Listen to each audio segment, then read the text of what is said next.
Hi guys, very good evening to you all and welcome to the session जहां पे आज हम बात करने वाले हैं अबाउट डिफॉल्ट बेल। राइट, तो it is a kind of bail. ये कब यूज आती है एंड कब मिल सकती है बेल, इससे कुछ लैंडमार्क केस लॉज पे आज डिस्कशन होने वाला है, बहुत छोटा सा।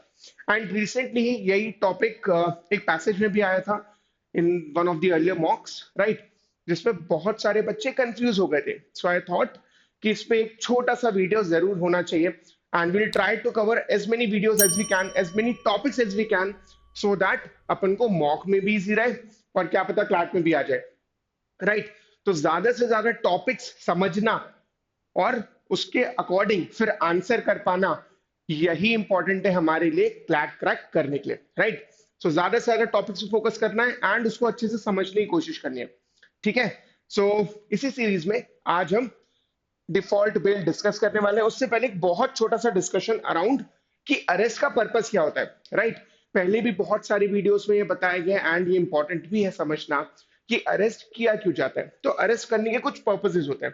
पहला तो ये कि वो आगे और कोई ऑफेंस ना कर पाए, so that the accused does not commit further offences, this is one of the reason. Second is कोई एविडेंस टैंपरिंग ना हो। ठीक है, जैसे हम देखते हैं ना कि एविडेंस टैंपर कर दिए गए, डिस्ट्रॉय कर दिए गए, वो ना हो। थर्ड थर्ड रीजन इज कि कोई विटनेस टैंपरिंग ना हो। राइट, फॉर एग्जाम्पल जैसे मुन्ना भैया है मिर्जापुर सीरीज में, उनसे सब डरते हैं। अब अगर ऐसे इंसान को आपने बाहर छोड़ दिया तो अगर कोई विटनेस है तो वो डेफिनेटली डर जाएगा। देयर इज अ चांस कि वहां पर इवन उसको मार दिया जाए या उसको डरा दिया जाए। तो विटनेस टैंपरिंग भी नहीं होना चाहिए। अनदर रीजन इज कि यहाँ पर वो देश छोड़ के ना भाग जाए। जैसे हमारे पास कुछ इंस्टेंसेस है जहां पर लोगों ने कोई ऑफेंस किया है, लोगों ने कोई क्राइम किया है और वो देश छोड़कर भाग गए। राइट, तो ये भी ना हो। And the most important reason is to ensure that the accused is present at the time of the trial.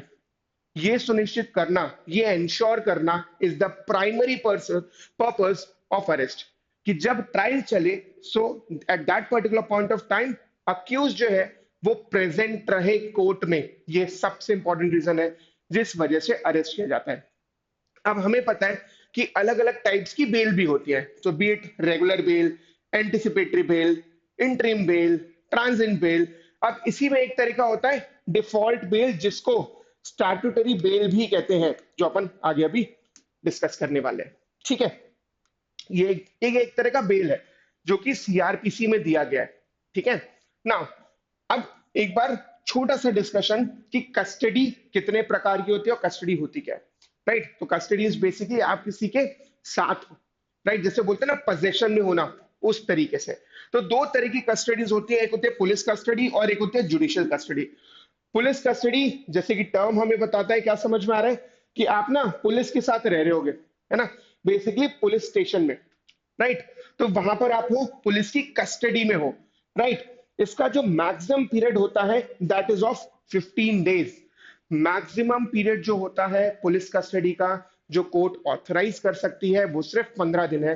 15 दिन के बाद एक दिन भी पुलिस कस्टडी में नहीं रखा जाता है, for a very simple reason कि ऐसा हो सकता है that the accused might be tortured. जैसे एक बहुत फेमस मूवी है, अगर किसी ने देखी हो तो, जय Bhim. Right, which is about custodial torture. तो किसी तरह का भी कस्टोडियल टॉर्चर ना हो, कोई परेशानी ना हो यहाँ पर अक्यूज को, इसीलिए जो टाइम पीरियड डिसाइड किया गया वो 15 है। इसके बाद कोई पुलिस कस्टडी होती, सिर्फ जुडिशियल कस्टडी हो सकती है। Last point is the accused is lodged in police station lockup. वही, आप पुलिस कस्टडी में हो, पुलिस के साथ रह रहे हो। वेराज जो जुडिशियल कस्टडी है, इसका मतलब होता है कि आप बेसिकली जेल में रह रहे हो। ठीक है, तो अगर आपने क्रिमिनल जस्टिस देखा हो सीजन 1, तो उसमें आप देख रहे होगे कि जो अक्यूज था, अंडर ट्रायल प्रिजनर था, वो जेल में रह रहा था, उसको जुडिशियल कस्टडी कहते हैं। Judicial custody can be for 60 days और 90 days as per section 167 of CrPC. ये कब तक है? ये सिर्फ चार्जशीट फाइल होने तक का है। जुडिशियल कस्टडी चाहे तो कितनी ही टाइम हो सकती है। Judicial custody can even be for any amount of time. Right, कोई दिक्कत नहीं है उसमें। But according to section 167 of CrPC it can be only for 60 days और 90 days depending upon the case. ठीक है, अब यहां पर प्रोसीजर क्या है, इसको थोड़ा सा समझ लेते हैं। राइट, कि प्रोसीजर क्या है। प्रोसीजर ये है कि व्हेन अक्यूज्ड इज अरेस्ट तो वहां पर इन्वेस्टिगेशन चालू होगी। इन्वेस्टिगेशन करने के लिए definitely you will give some time to the police, obviously बात है ये। तो यहां पर बोला गया कि भाई पुलिस का काम है कि वो इन्वेस्टिगेशन करे। पुलिस इन्वेस्टिगेशन करेगी, इन्वेस्टिगेशन के जो हेड होते हैं उसको आईओ बोलते हैं, ठीक है, आईओ इन्वेस्टिगेटिंग ऑफिसर। अब पुलिस जब इन्वेस्टिगेशन करेगी तो डेफिनेटली कोई रिपोर्ट देगी, वो रिपोर्ट फाइल करने को कहते हैं चार्जशीट, उस रिपोर्ट को कहते हैं चार्जशीट। चार्जशीट बोल लो या पुलिस चालान बोल लो, राइट, ये सारी चीजें कॉमन है, उसमें कोई दिक्कत नहीं है। पुलिस चालान हो गया या चार्जशीट हो गया, सब बराबर है, राइट। अब चार्जशीट फाइल करने के लिए definitely you will give some time to the police. तो अरेस्ट से लेकर इन्वेस्टिगेशन से लेकर चार्जशीट तक का थोड़ा टाइम देना जरूरी है, वो टाइम दिया जाता है। तो यहां पर ये बोला गया है कि definitely we will be giving you some time, but वो टाइम लिखा हुआ है। तो कुछ केसेस में 60 डेज का टाइम होता है, कुछ कुछ पर्टिकुलर केसेस में 90 डेज का टाइम पीरियड होता है, ठीक है। उसके बाद अगर तुमने इतने टाइम पीरियड के अंदर चार्जशीट फाइल नहीं की है, then the accused will have a right, जिसको डिफॉल्ट बेल कहते हैं या स्टैट्यूटरी बेल कहते हैं। उसका राइट होगा कि उसको बेल मिलनी चाहिए। तो अगर आपने 60 डेज या 90 डेज जैसा भी केस है, अगर आपने चार्जशीट फाइल नहीं की, देन अगर वो बेल देने को रेडी है तो उसको बेल मिल जाएगा। ऐसा नहीं कि बेल कोर्ट खुदा के दे देगा, अगर वो अप्लाई करता है बेल के लिए तो डेफिनेटली उसको बेल दिया जाएगा, फिर कोर्ट मना नहीं कर सकता है। वैसे ही जैसे बेलेबल ऑफेंस में होता है, जहां पर it is a matter of right कि आपको बेल दिया जाएगा, ठीक है। नाउ अब देखो यही पॉइंट यहां पर दिया गया है कि अगर स्पेसिफाइड टाइम पीरियड में, अगर वो जो टाइम पीरियड दिया है उस टाइम पे चार्जशीट फाइल नहीं होती है, इन्वेस्टिगेशन कंप्लीट नहीं होती है, देन इन दैट केस उसको वो राइट दिया जाएगा, ठीक है। It is also known as statutory bail and it is given under section 167 of the Code of Criminal Procedure या Criminal Procedure Code, that is RCRPC, ठीक है। अब यहाँ पर एक चीज समझना कि होता क्या है।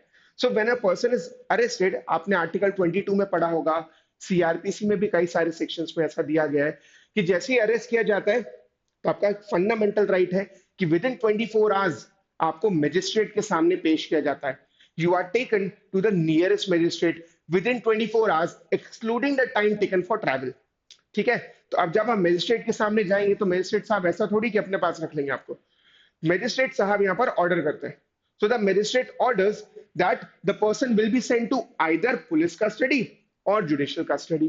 पुलिस कस्टडी होगी तो maximum period can be of 15 days, judicial custody होगी तो फिर अगेन हमें पता है वहां पर 60 डेज या 90 days as per the case. Moving ahead now, अब पीरियड ऑफ इन्वेस्टिगेशन क्या होता है, 90 डेज एंड 60 डेज जैसे हमने देखा। तो 90 डेज कब होता है, when an accused is charged with an offence जिसकी पनिशमेंट या तो डेथ पेनल्टी होती है या लाइफ इंप्रिजमेंट होता है या 10 ईयर से ज्यादा होता है, ठीक है, 10 साल तक की सजा होती है ना, बेसिकली 10 ईयर से ज्यादा होता है। तो तीन तरह के केसेस आते हैं, when an accused is punished is accused of an offense जिसकी पनिशमेंट या तो डेथ पेनल्टी है, लाइफ इंप्रिजमेंट है या 10 साल से ज्यादा है। तो बेसिकली सीरियस केसेस में ऑब्वियसली टाइम थोड़ा ज्यादा चाहिए इन्वेस्टिगेशन करने के लिए, ज्यादा अच्छे से इन्वेस्टिगेशन करना होता है, इसीलिए टाइम जो है वो 90 डेज दिया गया है। थोड़ा सीरियस नेचर का केस है ना, इसलिए। बाकी हर केस में जो टाइम पीरियड दिया गया है वो 60 डेज का है, ठीक है। तो for if an accused has the accusation that he has committed an offense which is of less than 10 years, then in that case वहां पर जो टाइम पीरियड होता है वो 60 डेज होता है। 90 डेज किसमें, जिनमें जो एक्विजिशन है वो ऐसे ऑफेंस की है जिसकी पनिशमेंट या तो लाइफ इंप्रिजमेंट, डेथ पेनल्टी या 10 ईयर से ज्यादा की है, ठीक है। Now moving ahead with some of the landmark cases, right. अब इसको ना, स्टैट्यूटरी बेल को, इस डिफॉल्ट बेल को has been held similar to a fundamental right that is given under article 21, right to life, कि अगर आप उसको 60 डेज या 90 डेज की पीरियड के अंदर नहीं छोड़ रहे हो, राइट, चार्जशीट फाइल नहीं हुई है और आप उसको नहीं छोड़ रहे, तो basically you are infringing his right to life. क्योंकि अगर आप किसी को भी अरेस्ट करते हो तो बेसिकली आप उसका राइट टू लाइफ एक तरीके से खींच रहे हो, आप उसका राइट टू लाइफ ले रहे हो, पर्सनल लिबर्टी ले रहे हो, क्योंकि अब आप उसको या तो पुलिस कस्टडी में या जुडिशियल कस्टडी में डाल रहे हो। तो अगर आप उसको छोड़ नहीं रहे हो तो बेसिकली आप उसका राइट टू लाइफ कर्टेल कर रहे हो, जो कि बहुत बड़ी बात है खुद में।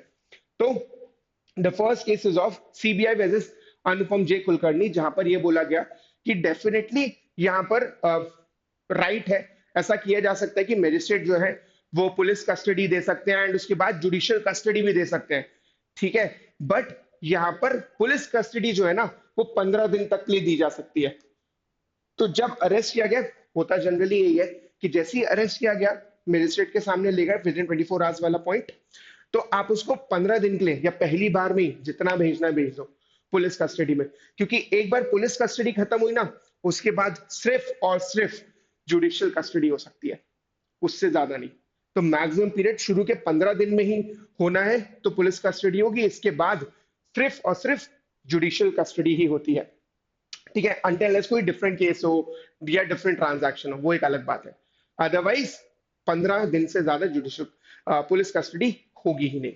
Now in the cases of Noor Mohammad versus state, जहां पर यह बोला गया कि अगर आप रिमांड का ऑर्डर कर रहे हो ना, रिमांड इज बेसिकली कस्टडी, अब वो पुलिस कस्टडी हो या जुडिशियल कस्टडी हो कोई अंतर नहीं आता। आप यहाँ पर क्या कर रहे हो, it is a kind of judicial interference with accused liberty, वही पॉइंट जो मैं कह रहा था। आप यहाँ पर बेसिकली ना उसका आर्टिकल 21 ले रहे हो, बट हाँ डेफिनेटली यहाँ पर आर्टिकल 21 में भी दिया है except as per the procedure established by law. तो हमारे लॉ में दिया गया है कि आपको अरेस्ट किया जा सकता है, ठीक है, बट उसका भी टाइम पीरियड है कि 60 डेज या 90 डेज, उससे ज्यादा नहीं रख सकते, अदरवाइज आप डेफिनेटली उसका लिबर्टी का जो राइट है वो छीन रहे हो, which is given under article 21। और सबसे इंपॉर्टेंट आर्टिकल अगर कोई है तो वो आर्टिकल 21 ही है, अकॉर्डिंग, मतलब 19 भी है बट हाँ 21 थोड़ा ज्यादा वैल्यूबल है क्योंकि राइट टू लाइफ दिया है, ठीक है। तो मोटा मोटा यही है इसमें कि डिफॉल्ट बेल कब दी जाती है, अगर चार्जशीट या इन्वेस्टिगेशन 60 डेज या 90 डेज के अंदर फाइल नहीं की गई है एंड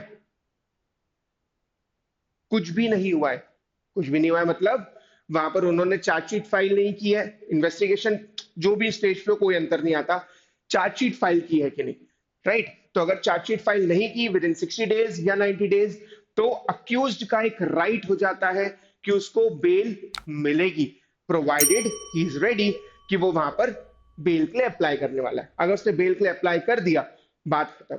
अब यहाँ पर डेट कौन सी देखी जाती है, ये भी चलो थोड़ा सा एक्स्ट्रा नॉलेज है, बट हाँ जो डेट देखी जाती है वो ये है कि उसने अप्लाई कब किया है, वो डेट नहीं जब उसको मिल जाएगी बेल, उसने अप्लाई कब किया है।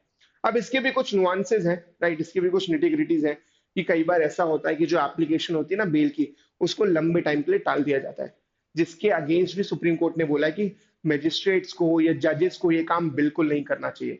जैसी एप्लीकेशन आई है बेल की, उस पर तुरंत डिसाइड करो, उसको टालो मत, ठीक है, उसको पोस्टपोन मत करो, उसको डिले मत करो, सिर्फ ये दिखाने के लिए कि हाँ हमने उसको उसका राइट माना है, ठीक है। सो बेसिक पर्पस जो इसका है वो ये है कि किसी का भी आर्टिकल 21 इन्फ्रिंज नहीं होना चाहिए।